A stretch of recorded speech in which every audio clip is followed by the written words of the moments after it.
या देवी सर्वभूतेषु मां ब्रह्मचारिणी रूपिणी संस्थिता नमस्तस्यै नमस्तस्यै नमस्तस्यै नमो नमः।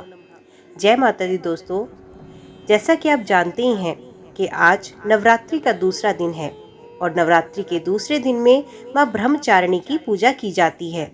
मां ब्रह्मचारिणी की उपासना से मनुष्य में तप, त्याग, वैराग्य, सदाचार, संयम की वृद्धि होती है।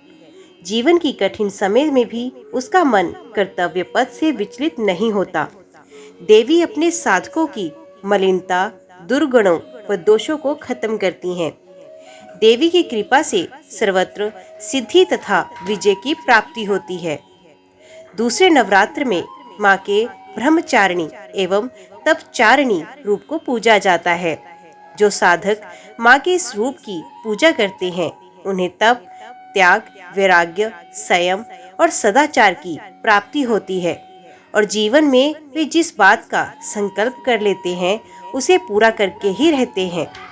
मां भगवती को नवरात्र के दूसरे दिन चीनी का भोग लगाना चाहिए। मां को शक्कर का भोग प्रिय है। ब्राह्मण को दान में भी चीनी ही देनी चाहिए। मान्यता है कि ऐसा करने से मनुष्य दीर्घायु होता है।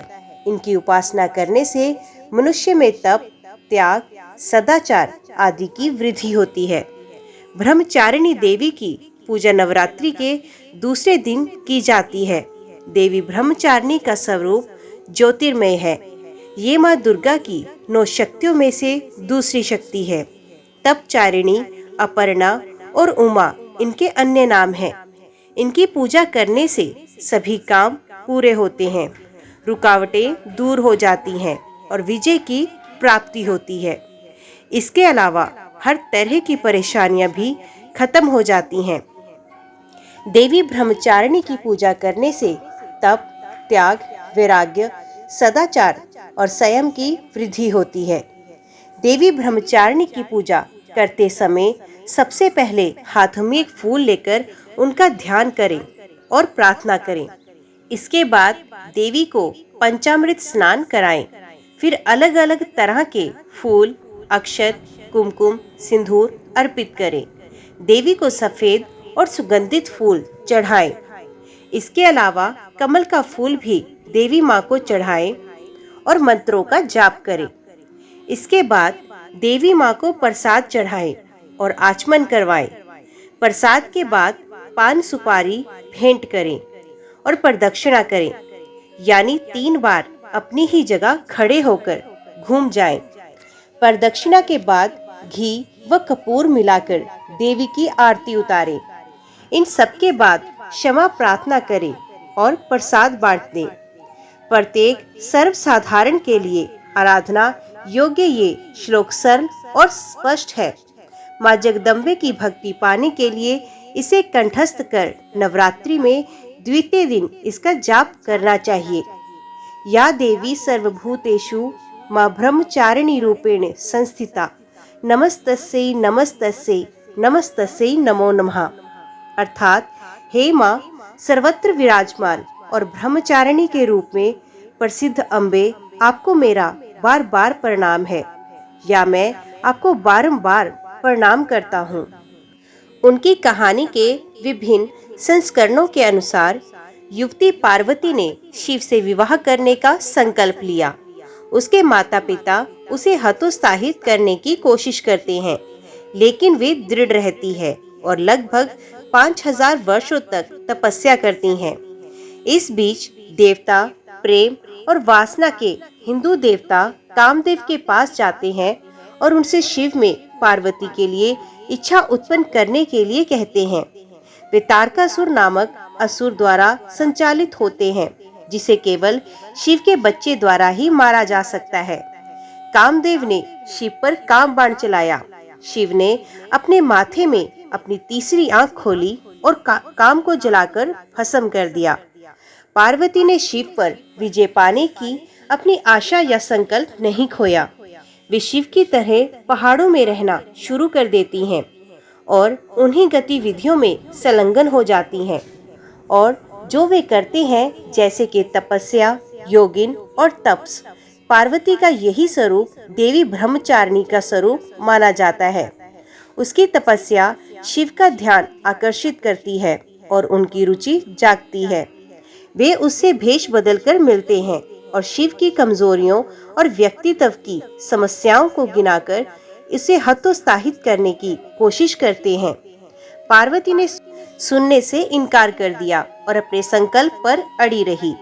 इस दौरान प्रकंडासुर नाम का राक्षस अपने लाखों असुरों के साथ पार्वती पर हमला कर देता है। पार्वती अपने तप की समाप्ति के अंतिम चरण में है और अपनी रक्षा करने में असमर्थ हैं। पार्वती को असहाय देखकर देवी लक्ष्मी और माता सरस्वती हस्तक्षेप करती हैं, लेकिन उनकी संख्या राक्षसों से अधिक होती है। कई दिनों की लड़ाई के बाद पार्वती के पास का कमंडलू गिर जाता है और सभी राक्षस बाढ़ में बह जाते हैं। अंत में पार्वती ने अपनी आंखें खोली, आग छोड़ी और राक्षस को जलाकर राख कर दिया। ब्रह्मांड में शिव को छोड़कर हर कोई देवी पार्वती द्वारा किए गए तप से प्रभावित है। आखिरकार शिव ब्रह्मचारी के भेष में पार्वती से मिलने गए। फिर वे पार्वती को पहेलियां देकर उनकी जांच करते हैं, जिनका वे सही उत्तर देती हैं। पार्वती के मस्तिष्क और सुंदरता की प्रशंसा करने के बाद ब्रह्मचारी ने उन्हें प्रस्ताव दिया। पार्वती को एहसास होता है कि वे शिव हैं और स्वीकार करती हैं। शिव अपने असली रूप में प्रकट होते हैं और अंत में उसे स्वीकार करती हैं और उसकी तपस्या को तोड़ देते हैं।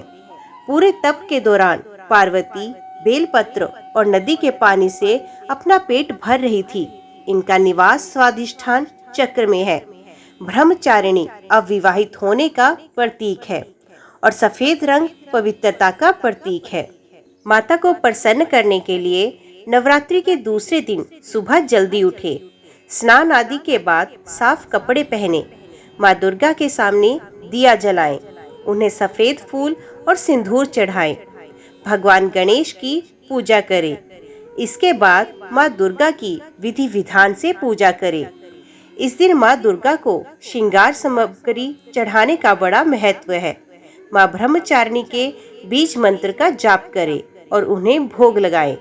इसके बाद सभी देवी देवताओं समेत माँ दुर्गा की आरती उतारें। नवरात्रि के दूसरे दिन माँ ब्रह्मचारिणी को खीर, बर्फी, चीनी और पंचामृत का भोग लगा सकते हैं। इस दिन आप पूजा के दौरान सफेद रंग के वस्त्रों को भी पहन सकते हैं।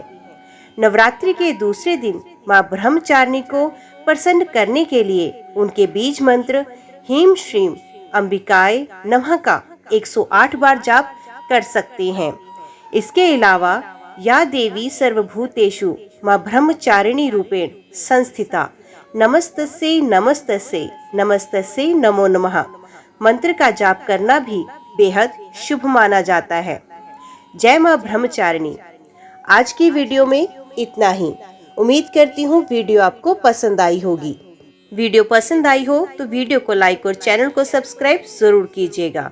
जय माता दी लिखकर कमेंट बॉक्स में अपनी हाजिरी और अपने सुझाव देना ना भूलिएगा। तो मिलते हैं अगली कथा अगली वीडियो के साथ। तब तक के लिए देखते व सुनते रहिए।